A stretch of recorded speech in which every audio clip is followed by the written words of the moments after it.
Now, before joining articleship, a dilemma in every student's mind is from where he should start his CA journey. Even we have received such questions from our participants, like where, according to you, should a CA aspirant look for articleship? Big Fours or the top 20 firms or the mid-sized firms? Secondly, what are the things one should keep in mind while preparing for an interview? What are the things we should avoid doing? Also, a student has to choose a field during his tenure of articleship. Majorly, he gets opportunities in audit or tax. So, where should he join his articleship? Keshav, one topic at a time, because then, the students might lose the continuity. So Okay, let's sir. first come to the training. Yes, sir. Big firm or small firm, specialization or generalization. Now, before that, look at the mindset maybe of your own or maybe the students around you. Is training necessary? Is training relevant? Is it useful? Are we wasting time? Should we focus on study or should we focus on training? Should training be with a big firm or should training be with the small firm? Should we do industrial training or should we not do industrial training?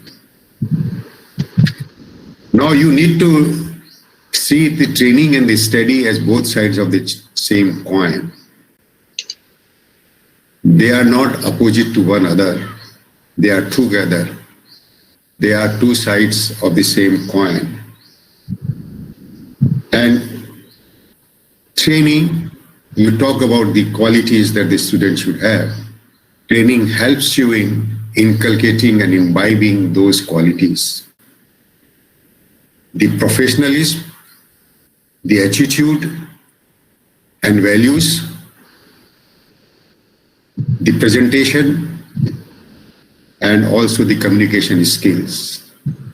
Your ability to apply knowledge into practice, your ability to communicate your knowledge to others, your ability to effectively present yourself, that comes from the training, that comes from the experience, that comes from the practice. Don't take it lightly. My suggestion to all of you, whether you're a small firm or big firm, don't take your training lightly. Always make a difference whether you want to pass CA exams or you want to become a chartered accountant. If your objective is a chartered accountant, then don't sideline the training. I give you an example of one of the chairman of one of the largest PSUs in the country. He was talking to me.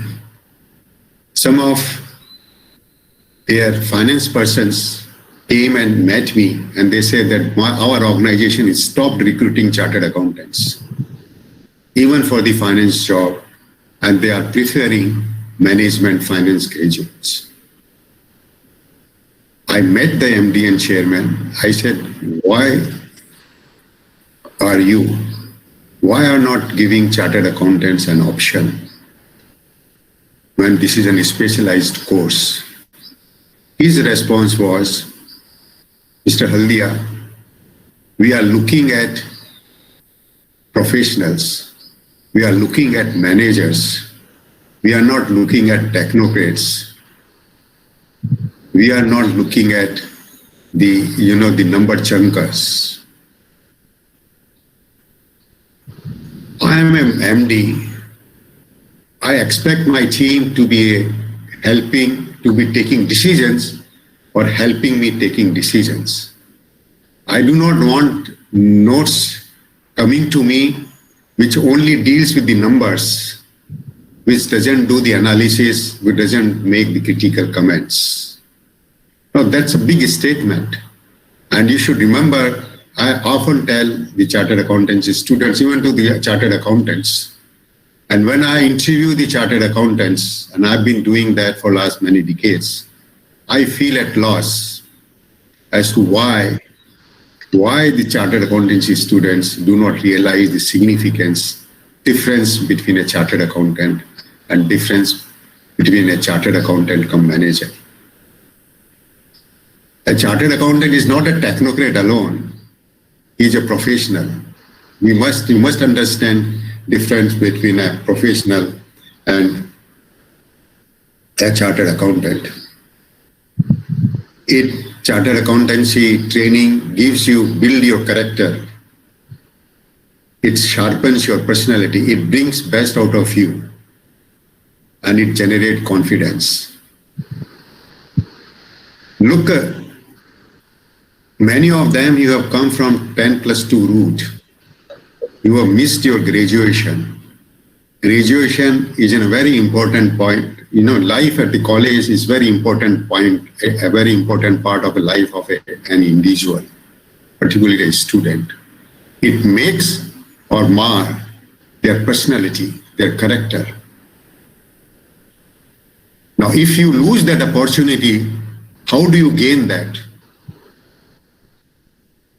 I give you an example.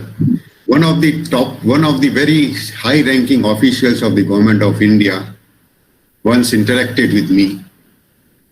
His daughter was completing the graduation from one of the leading institutions in the country. And he wanted my advice, should she pursue a chartered accountancy or should she pursue the MBA? Obviously, I said, she must, the chartered accountancy is the best option for us. Rolling out n number of advantages of pursuing a chartered accountancy course. But one factor which dissuaded him from guiding her daughter to a chartered accountancy examination, that she would miss out her graduation, his period in the college. A 3-year period during which they interact with friends, they sharpen their skill sets, they work in a team, they work in a group, they participate in the extracurricular activities, they become a wholesome individual. So training affords you that as an opportunities. What makes CA different than the other professional courses? It is the training.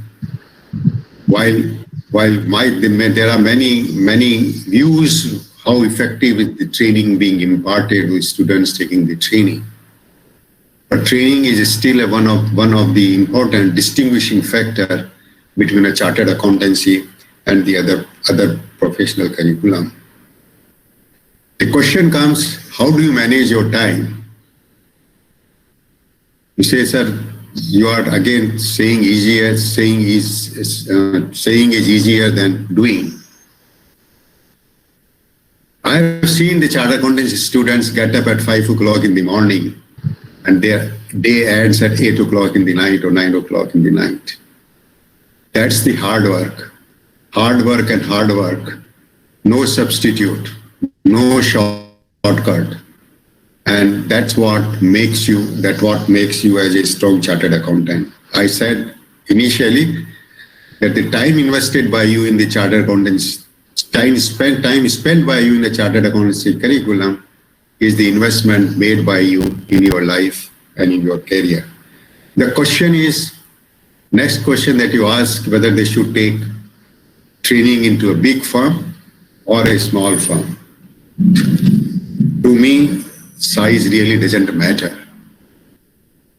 It is the quality. Those who join the small firms, all throughout their three-year period, they remain in a dilemma. First of all, they regret that they were not able to join big firm, or they did not get the opportunity of joining the big firm, or they were denied of the opportunity of joining the big firm. And during the course of their training, they always look at, should they join the big firm in between? Can they join the big firm in between? Can somebody help them in joining the big firm?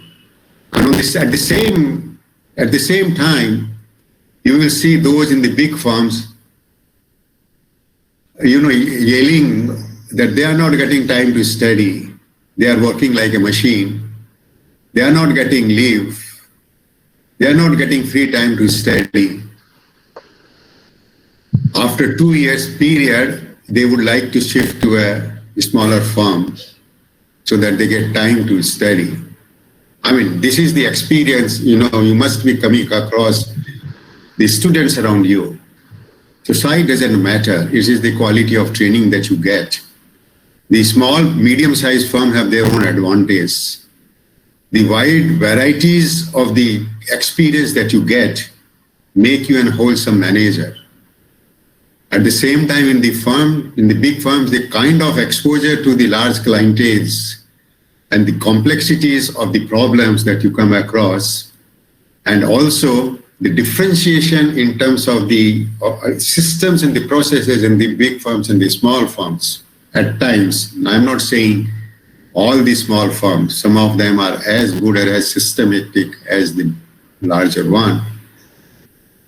That possibly is the advantage of pursuing.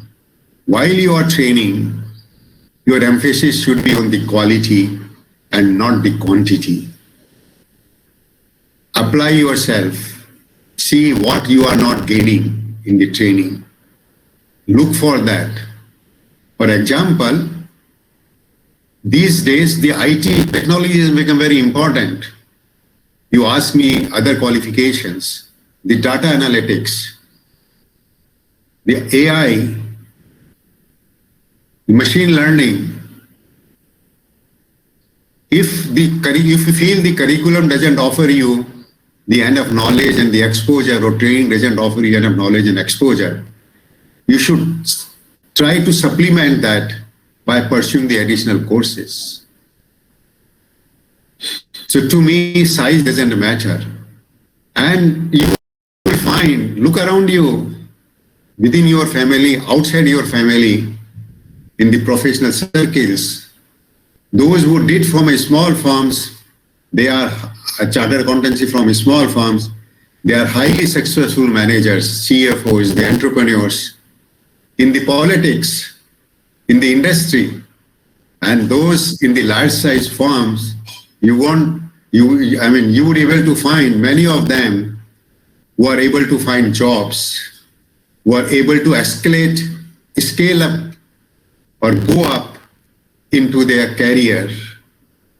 So don't get frustrated. If you have made a choice, stick to that.